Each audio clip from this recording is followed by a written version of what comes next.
see everybody. Really good fall for us, and just kind of recapping a lot of new players, completely new team, and it was very productive. Started day one of school with strength and conditioning, skill instruction, really good 6 or 7 week period there. Then moved into our team segment, the last 6.5 weeks, and feel like we got a lot accomplished relative to player development, developing an identity or a process of winning or success for this team. Hammered that really well. Learned a lot about the players on the roster, and feel like we're at a good stopping point, moving them into December in their individual development time, and which is really key for when we turn the corner on the new season. And feel like we're in a really good spot. Done a good job in all phases. This roster has academically. Obviously, I have to finish that off, but performing very well there. Really good stuff off the field. So really excited about where we're headed. Finishing up with some player meetings the next couple days. Get them off for Thanksgiving break, back for finals, and then on their own. And then 2025, right around the corner. Excited about it. Coach, any injury updates? How's Steven and Chris Stanfield doing? Injury updates. Steven had a foot injury at the end of during the summer, which he's fully recovered from.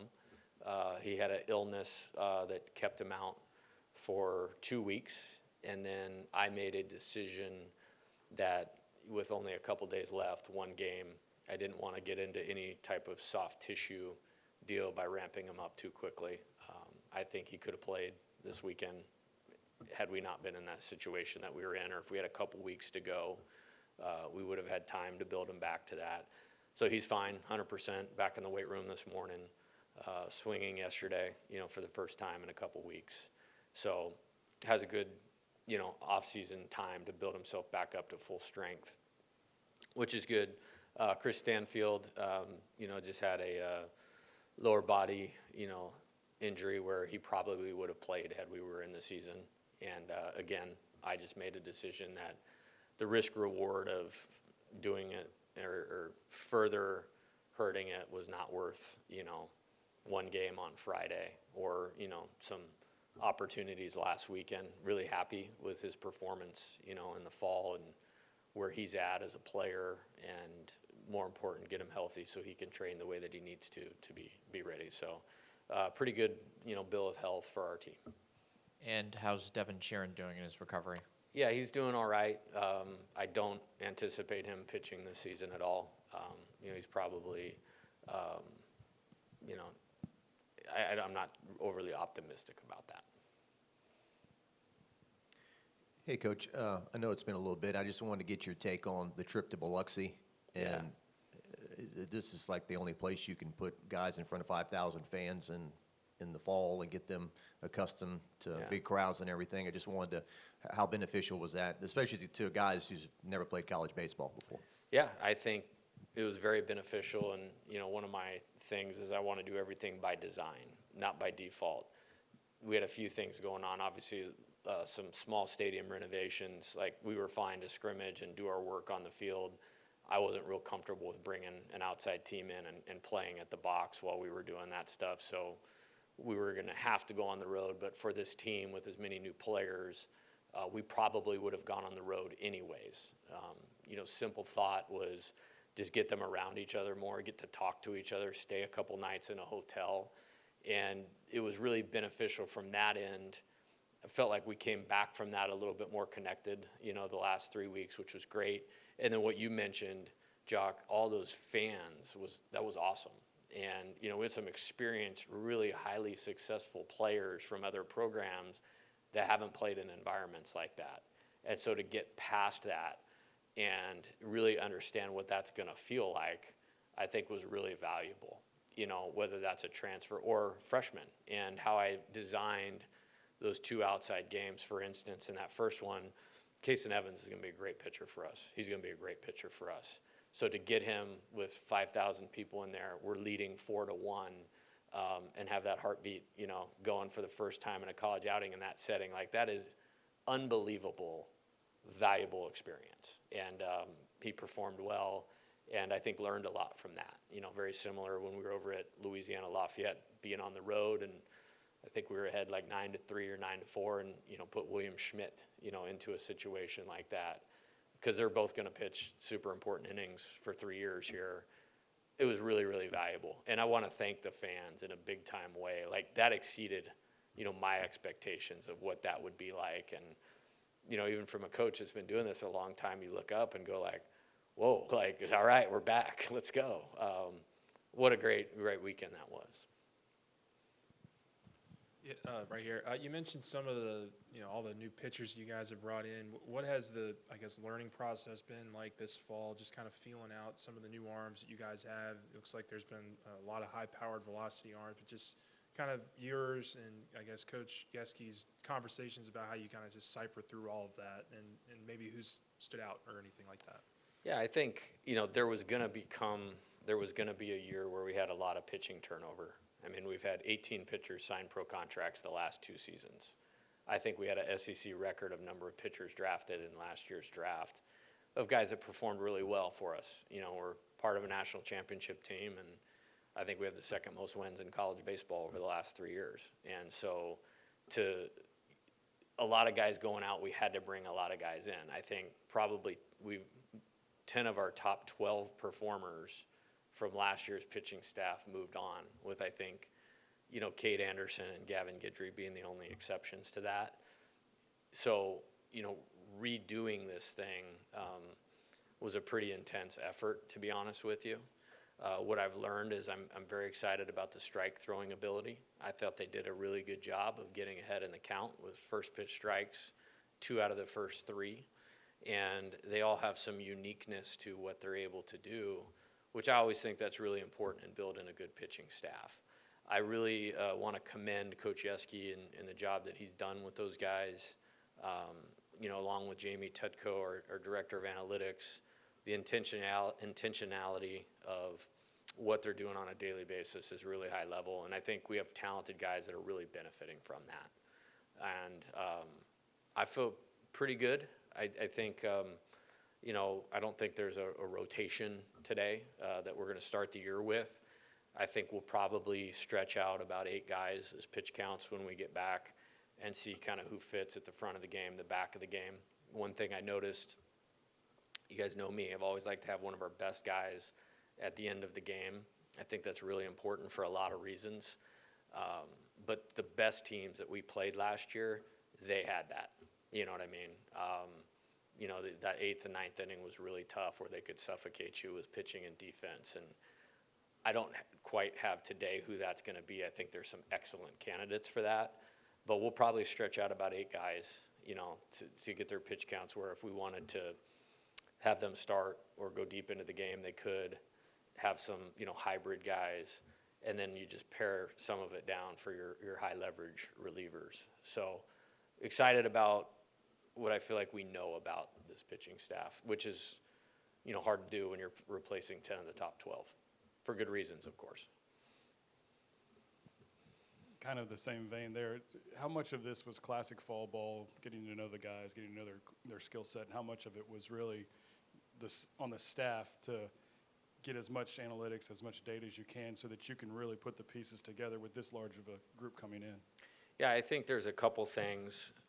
I'm really a believer in process, but it's not a process if you don't know what it is. And so day one is day one, of skill work. Day one of team practice is day one, and then you have to have some foundational elements that you're really trying to build on. So we did not deviate from that at all. If anything, we intensified it. So we're putting the players in position to develop and improve, and they're understanding what this team's going to need to do to be successful.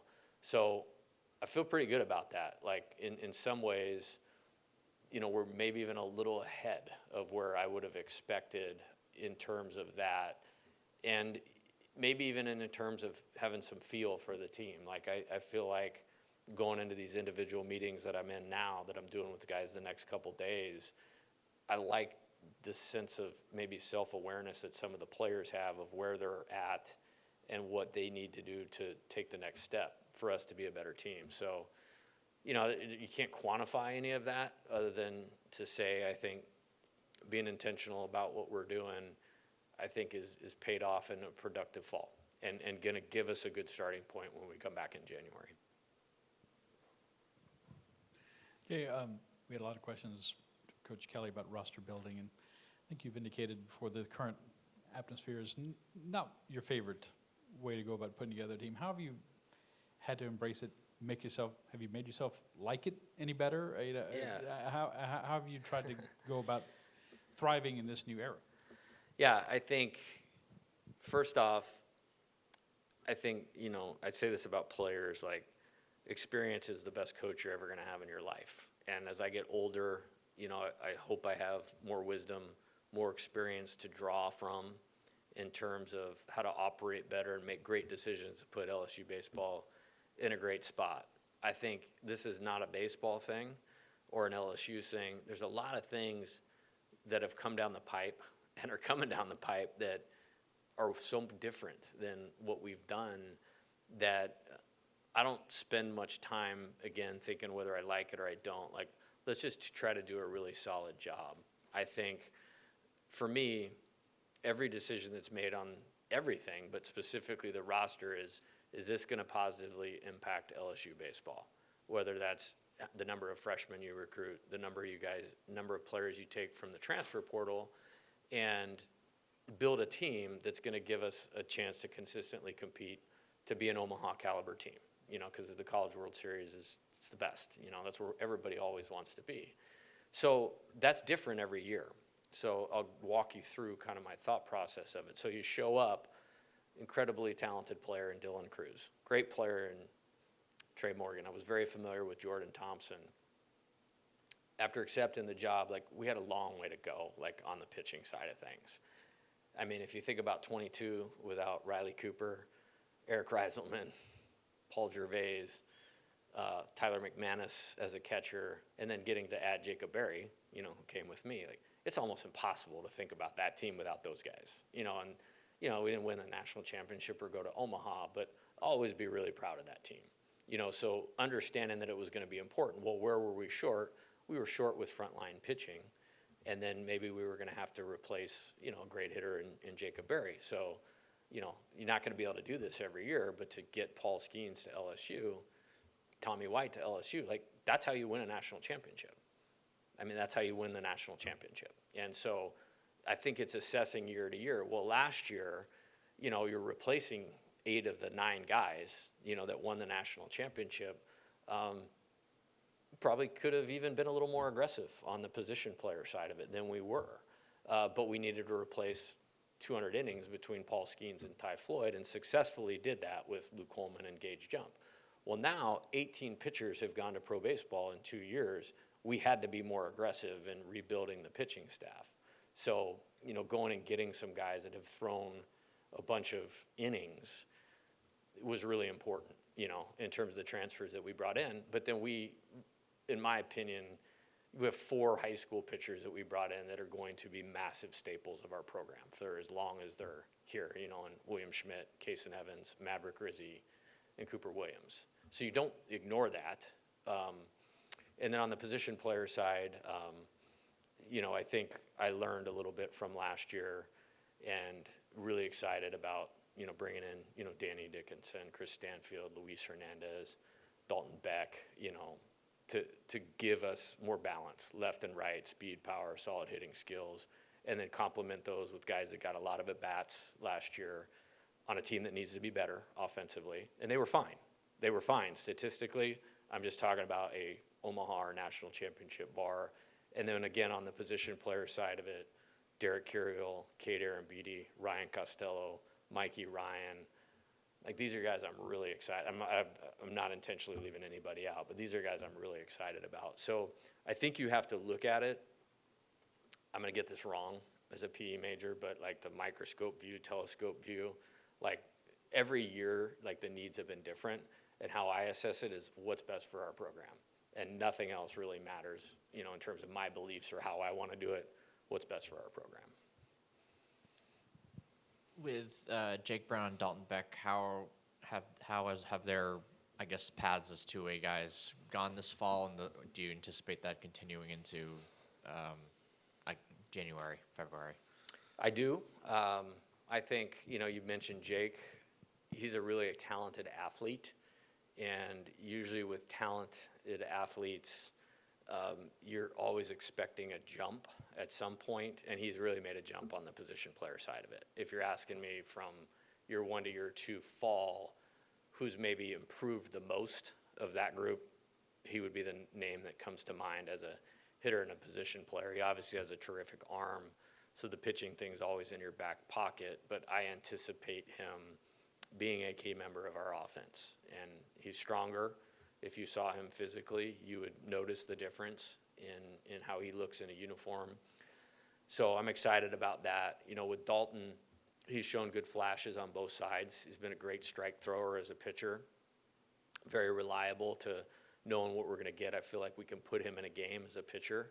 Doesn't need to be at the front of the game or a closer or anything like that, but I definitely trust putting him in the game. And then he's taken some really good at-bats. I think that day we were in Biloxi and played 21 innings. I think he was 6 for 6 in terms of quality at-bats. A big home run in the Chief Jamie World Series last week, and is right in the mix, as a lot of guys are, for whatever you want to call it, outfield, DH type at bats. It's a highly competitive deal, and he's right in the middle of that. So I think they've done a good job, and we'll probably continue with both of them that way.